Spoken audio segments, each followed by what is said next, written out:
Well, hello everyone. I am going to get straight to the point on this one because there is no time to waste.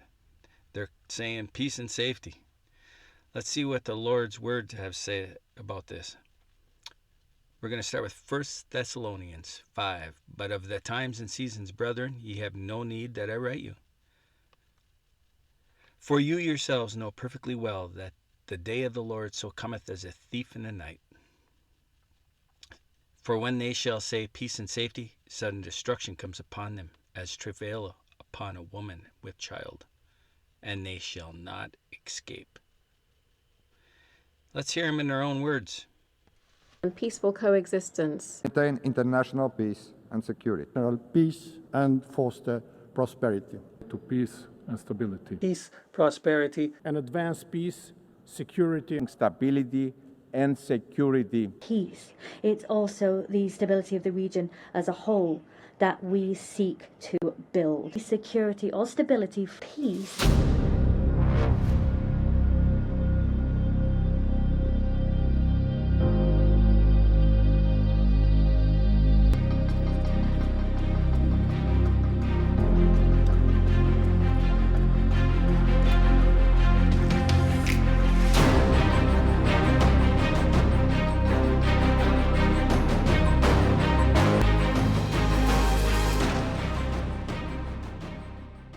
Faced with growing instability, the French government is reportedly planning to send a survival manual to every household in the coming months, outlining what to do in the event of an imminent threat. We live in troubled times, says the voiceover, as Swedish authorities warn the country not to take peace for granted. This public information campaign is titled Om krisen eller kriget kommer, literally if crisis or war comes. It includes a 30-page booklet packed with tips on stockpiling food, first aid. We think that's important to also include the possibility for nuclear war and for the use of nuclear bombs. The brochure will go out to more than 5 million homes in the coming weeks. Space. Multiple sources are telling CNN tonight that the U.S. has new intelligence on Russia's efforts to deploy a nuclear anti-satellite system in space. So this actually comes after the House Intelligence Committee Chair Mike Turner today raised the alarm. He announced he's made information concerning a, quote, serious national security threat available to all members of Congress to review. Now keep in mind, if nukes were launched at the U.S. from space, they would be undetectable. And this news gives ominous context to the fact that one of Putin's mouthpieces floated this very idea on Russian state television 9 months ago, as found by Russian media analyst Julia Davis. I think it's time to turn up the heat. We understand that all drones and everything else work for Americans only while Starlink exists. So if we carefully launch our nukes in space, there will be no Starlink left. Overnight, the US scrambling fighter jets to intercept 4 Russian warplanes near Alaska. The Russian jets never entered US airspace, but are another sign President Putin is testing NATO. In Denmark's night sky, mysterious lights, drones that witnesses say hovered over an airport and military base, 2 days after 20,000 passengers had their flights disrupted. Denmark calling them hybrid attacks by a professional actor. The Russian embassy denying involvement, calling it staged and a provocation. While last week, Russian MiG fighter jets entered Estonian airspace, prompting this response from President Trump. Mr. President, do you think that NATO countries should shoot down Russian aircraft if they enter their airspace?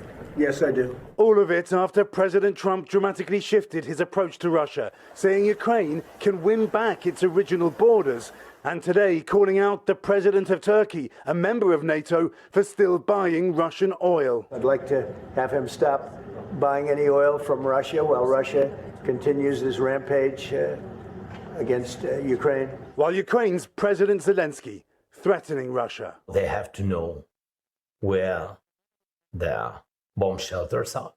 If they will not stop the war, they will need it in any case. And tonight, more escalating rhetoric. Russia's foreign minister saying NATO and Europe have declared war on Russia through Ukraine.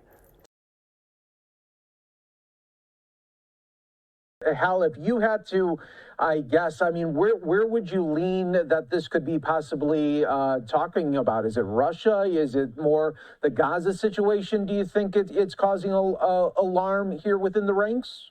If you're bringing them from all around the world, then it's got to be something with global import.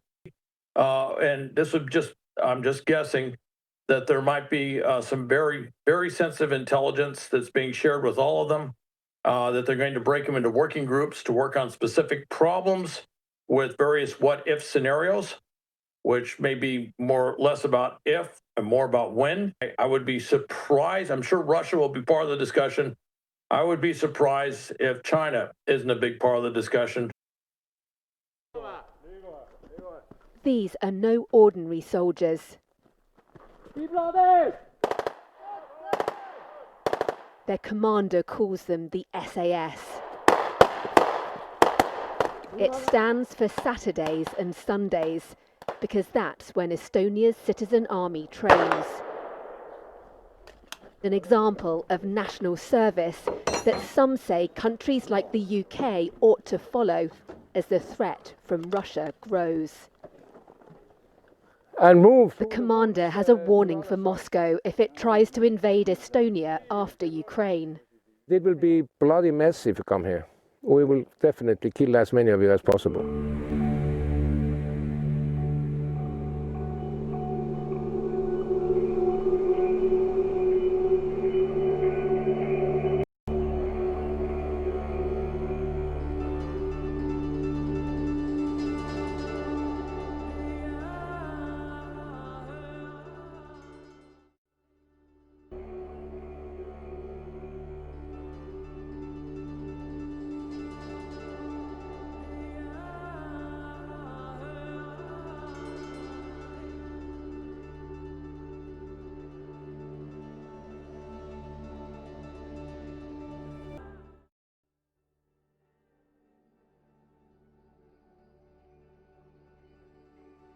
Right now, as we're sitting here, one of the biggest geopolitical dramas is taking place in New York City, which is the UN General Assembly, where, believe it or not, of all the problems of the world, countries have decided that the focal point of everything that's happening in the world right now needs to be, drumroll, Israel. no, recognizing the Palestinian state. No, but okay, we weren't coordinated. This is just proof.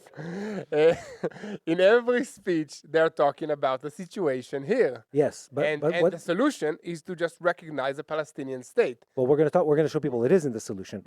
But what's happening according to the UN? Yeah, what's happening right now, and I want people at home to understand how dramatic this moment is in time.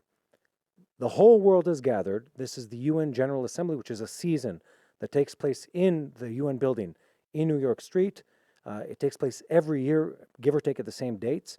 And countries have gathered together, and they're not talking about famine. They're not talking about water problems. They're not talking about geopolitical instability or even countries pushing for nuclear bombs or starving their people.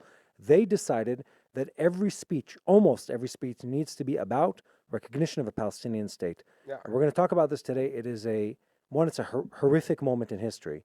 But two, it is colored in cynicism and dirty political games that have nothing to do with actually helping people on the ground. Listen, Matt, it's very annoying that everybody is talking only about us in this world. And this organization is meant to help and deal with problems that affect the entire globe and not just this tiny strip of land called Israel. But, to take it to the positive side, if you needed any kind of recognition or help to understand that this is a spiritual war, you have it. The whole world is gathered at the United Nations and is talking about little tiny Israel. Because this is what matters to God and this is what matters to the enemies of Israel. Yeah. And you can see it. It's also, part of the fulfillment of end-time Bible prophecies, which we won't get into today, but it's very interesting to see how everything is connected and the Bible is coming to life.